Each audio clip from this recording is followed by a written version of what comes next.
You can go anywhere in the world, and when you say the word New York City, the subway is part of those phrases or those things that people talk about.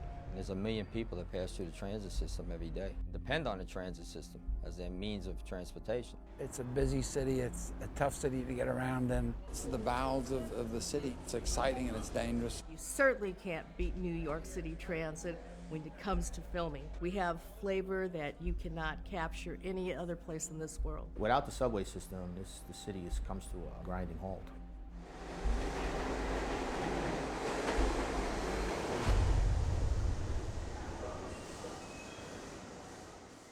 Well, subways are part of everybody's life in New York if you want to get somewhere fast and you want to get there economically. We're the only system in the world that operates 24 hours a day. The only system, 24 hours a day, 7 days a week. Every day they run about 6,000 trains. The amount of trains that's needed to carry these millions of people, several million people in New York City, is tremendous. I don't know what the percentage is, but I would imagine 8 out of 10 people rely on the subway. I mean, it's a critical key of getting around this city, of transportation, and without it, I think the city could shut down. So it's a very integral part to the reality of New York City, and obviously it's an integral part to our movie. The subway system is the main artery of transportation in New York City. It always has been, even when I was a kid. We never had cars. We lived in communities and everybody lived, next to their relatives, and we all took the subway into Manhattan because Manhattan was the focal point of New York culture. It's where all the movies and museums and plays were.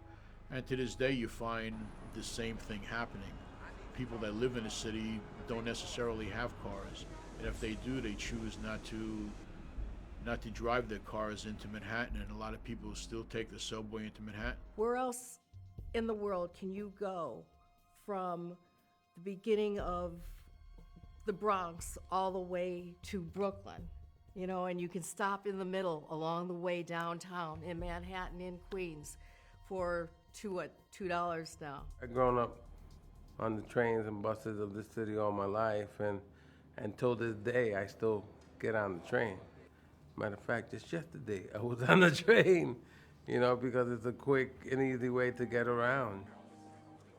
And of course, as an actor, 16 years old, even 15 years old, as I started out in Manhattan, we needed to get around quick. So you had an audition on, the east side of New York, and then you had it in the Village the next day for an off-Broadway show, and then later that day you had to be back on Madison for a commercial or something.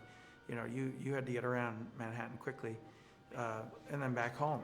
So you used the subways a lot, and they were cheap, fast, and crowded often.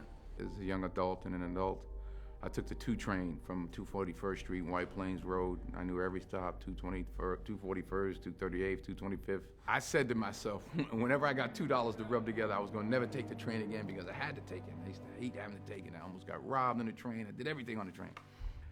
And now for the last 4 months, not only have I been in the train, I've been in between stations.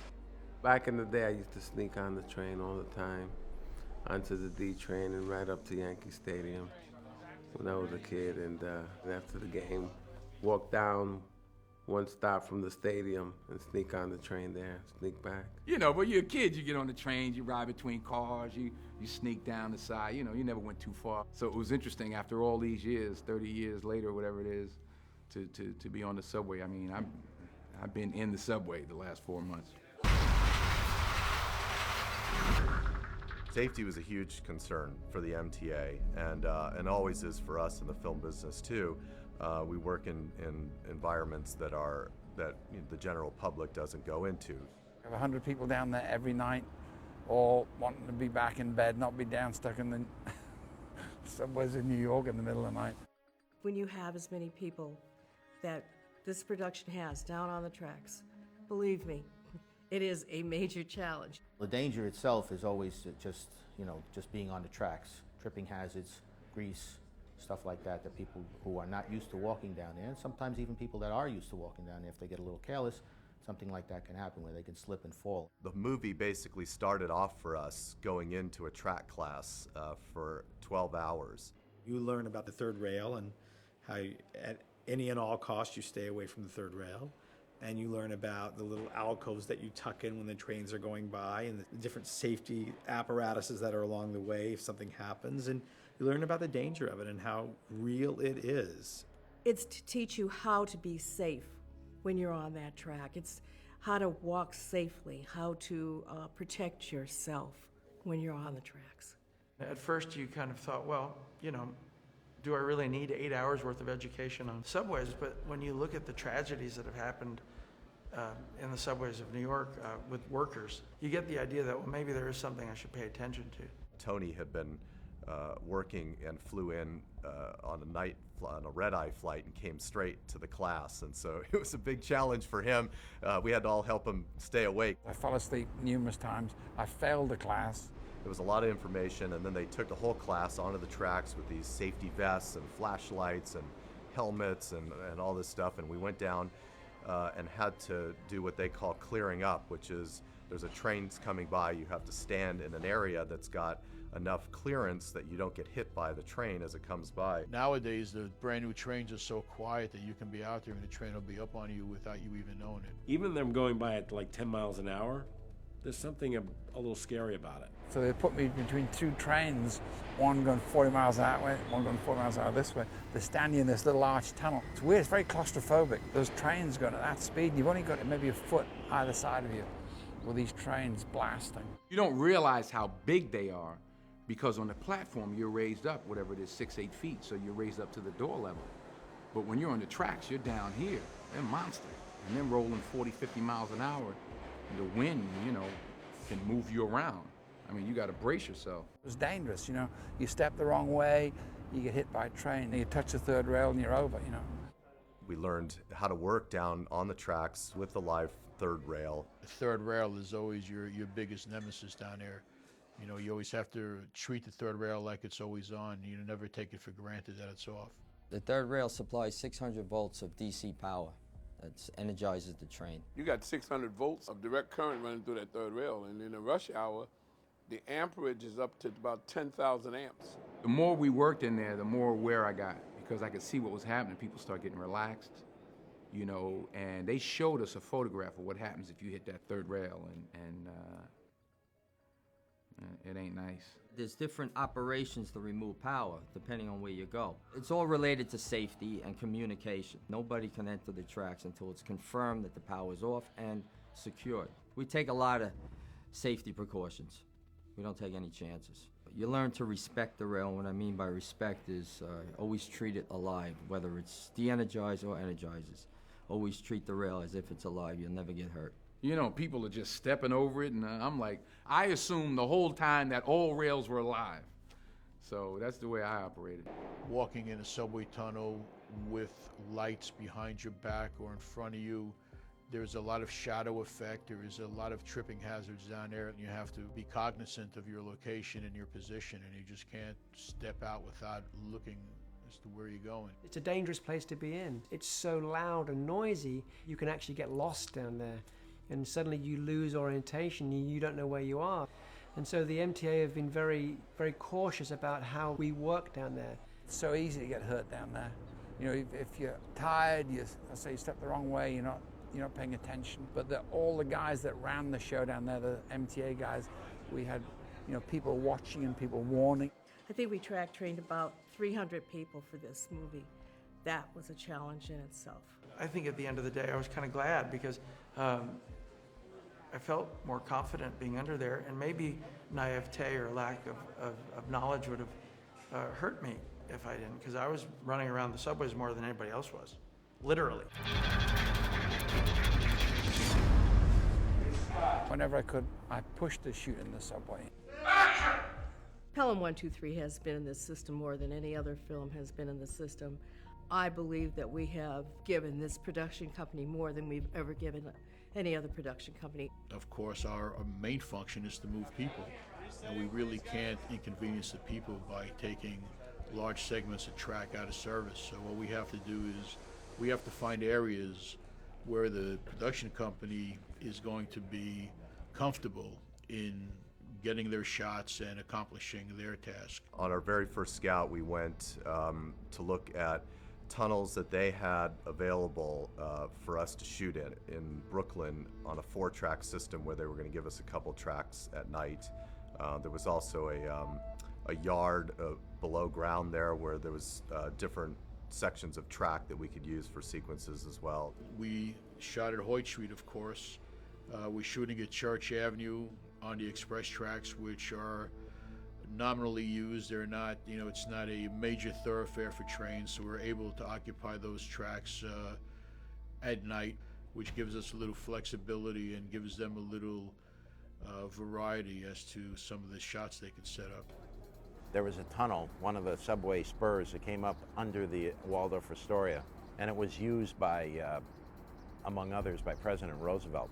And of course, he wasn't as mobile as some of the other presidents because of his polio back then, so there was a spur that was built underneath the Waldorf Astoria Hotel, so when the president was visiting, he could be whisked down Park Avenue or under Park Avenue under the New York Central, on the New York Central to the Roosevelt spur and whisked back out of town in the same way. And we got very close to it. We got to the doors.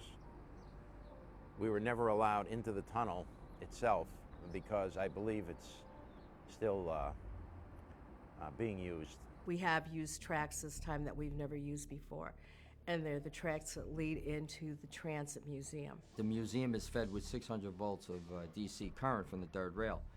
And to have the museum energized on a daily basis and also have the film company, it wasn't possible. So third rail had to divert a 900-foot jumper cable to the adjacent track to accommodate the museum and also to accommodate the movie production company.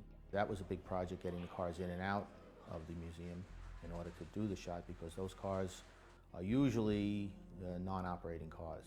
We're using new technology trains. We're using cars from the IRT R142s and cars from the B-Vision R160s, plus a single R62A from the number 7 line, which they've dressed up to look like an R142. They wanted to use a single car for this whole thing, sort of like the original movie.